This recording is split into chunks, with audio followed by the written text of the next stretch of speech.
Welcome to our web exclusive. I'm Mike Montecalvo along with Eyewitness News analyst Lieutenant General Gen Centracchio. General, we'll talk about the #2 man in Al-Qaeda that has been killed. Also, the violence in Syria continues, and the big air show, obviously, is coming up in a week. We'll talk about some of the things that will be happening before that.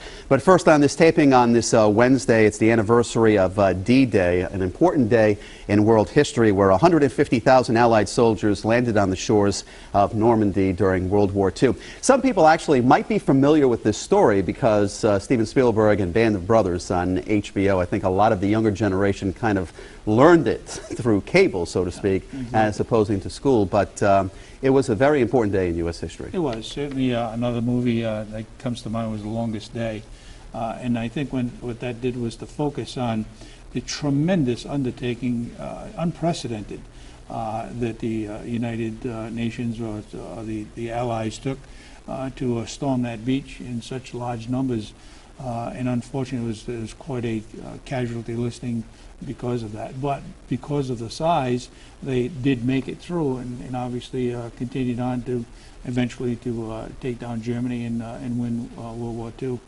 But when you really think about the logistics and the kind of planning that went into that, and really based upon, in those days, the intelligence level was very low at best, but it was based upon, secret codes and so on and so forth. It was apparently very successful.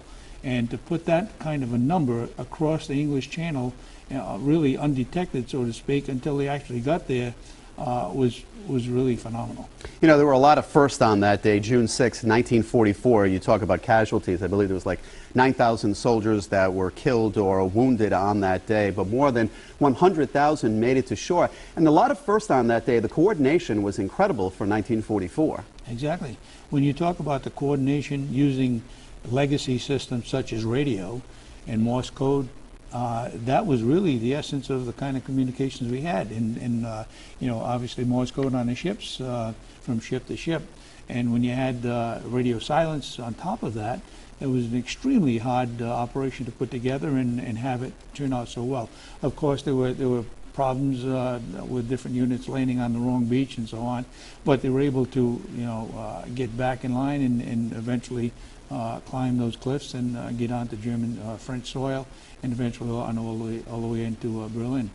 General, no matter how much planning you put into it, war basically can be unpredictable, but so was the English Channel back then for them to go through. You're absolutely right, and that was a gamble at the time, a huge gamble that Eisenhower took, and it just could not be delayed anymore because of the weather pattern itself and all of the logistics that was in place. And he was mainly concerned about having hundreds of thousands of soldiers just waiting for the order to be given to go. And if he put that off a 30-day period or a 60 or 90-day period, that would have really done a tremendous job on the morale of the troops who were ready to go. So he made that decision in spite of weather that was unpredictable across the English Channel. There was a lot of back and forth about whether they wanted to do this. Well, on that particular day, yes, because of the weather. And when they made the decision that they didn't have much of an option. Mainly, I think, because when they understood, based upon our intelligence, that Hitler had much of his major force, his tank brigades and his panzer divisions elsewhere rather than at Calais as well as Normandy. They were elsewhere. And they knew that that was the opportune time to do it. If those divisions were brought up forward, I think we had tougher times just making the beachhead to begin with. Just to give you an idea of what took place, they had 30,000 vehicles, General, that went across the channel, 800 planes, 13,000 bombs were dropped on this one day. Compare a war like that to what's going on in Iraq and Afghanistan, completely different in the philosophy and how you attack a certain situation. I don't think we'll ever see another war of that magnitude using that kind of manpower, certainly that kind of force. We may see the ordnance, such as we saw with the initial stages of Iraq and certainly Afghanistan. But I don't think you'll see that large number of troops ever used again because of the kind of technical ability we have and the kind of weapon systems we have that don't demand a lot of personnel. So I think that was once in a lifetime that we'll ever see that kind of a brute force being used for an invasion. But I think you'll probably see the kind of technical programs we have now, such as drones and interdiction of other kinds of electronic devices, to be able to get the same job done with the same ordnance and not using personnel. War basically is on TV now, but back in 1944, basically they got their info from either a newspaper or radio. Radio, or certainly I think the majority, as I remember, you used to go to the movies and see movie tone news, and that's where you get the latest, and that could be perhaps as much as 2-3 weeks old or maybe more, bringing us up to date as to what was going on during the campaign. You heard a little bit on radio, but a lot of that was censored, obviously, and shortwave radio was the big deal, to be able to get messages and news from overseas back to the United States. So what's the real message from this day that you want people to know about? That a tremendous sacrifice was made, and we can't ever forget that. And as much as it perhaps doesn't fit today's configuration as how do we go to war, that sacrifice was made and continues to be felt by families still remembering what it was like back on the June 6th in 1944. My family certainly was there, and they still talk about it as we speak.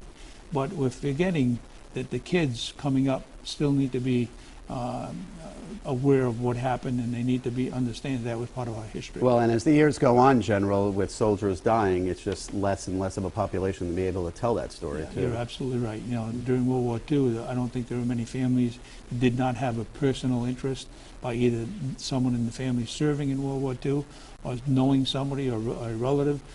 In today's wars, unfortunately, and I say that in the right context, the majority of American people are not involved directly in the wars that we're experiencing right now, being Iraq most recently, in Afghanistan and other places around the world, because it's a pure volunteer, all recruited army, unlike a draft that took millions of kids in and put them in uniform and sent them to war. Of course, we thank all those soldiers and their families for their sacrifice. General, turning to Al-Qaeda, the second in command has been killed, Abu Yahya al-Libi. He is described as the general manager by the White House. This is coming from the White House, and they claim now that Al-Qaeda is much weaker now because, he is out and Osama bin Laden is out. You don't agree with that? No, I don't. I think that's wishful thinking. I think it's an opportunity to say that.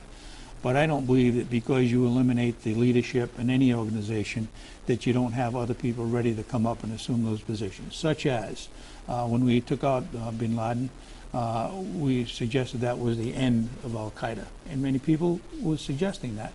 Well, we found that that's not the case at all. And similar here, the general manager is one who perhaps puts the logistics together and comes up with a plan, but you still have a tremendous amount of operatives out through the entire world that are bent on ensuring that the ultimate goal of Al-Qaeda that's to defeat the Western culture will never be defeated. And I believe that maybe that day will come, but it's certainly not around the corner.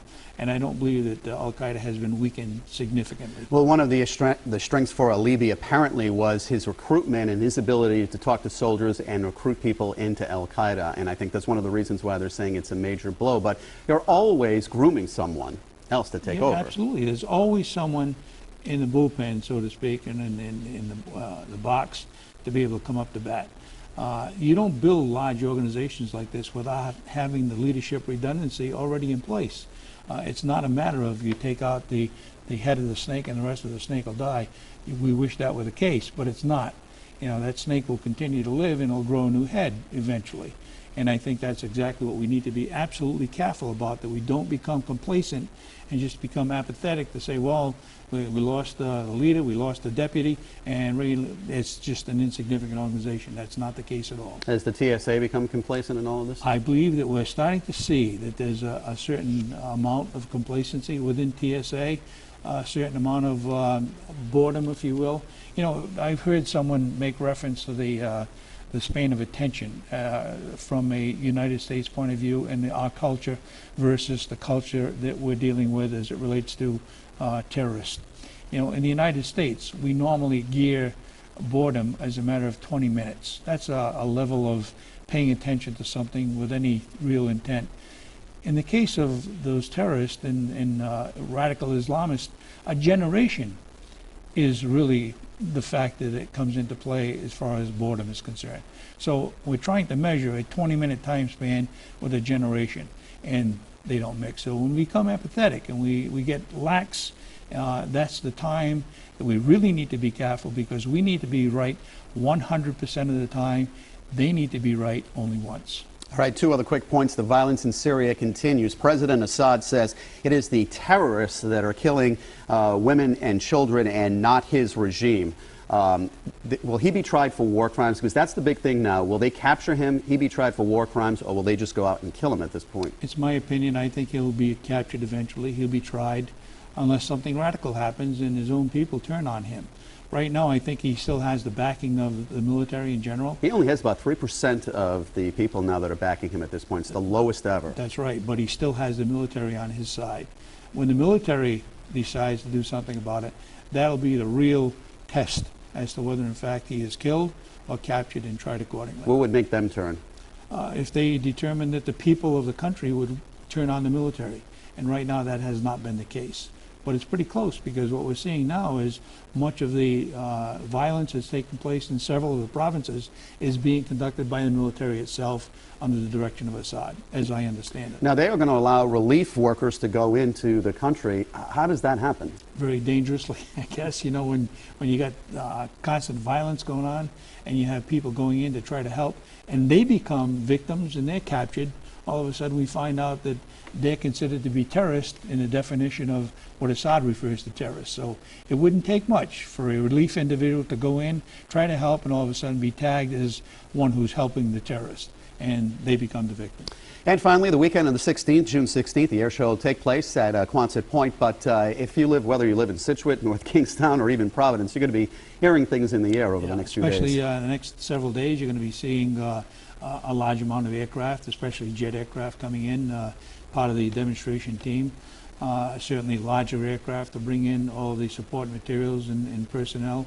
And you'll see a lot of activity throughout the entire state over the next several days, with the air show being next weekend, not this weekend obviously, but the following weekend. And of course, we'll talk more about it next week. General, as always, thanks for your time. Good to be here. And thanks for watching.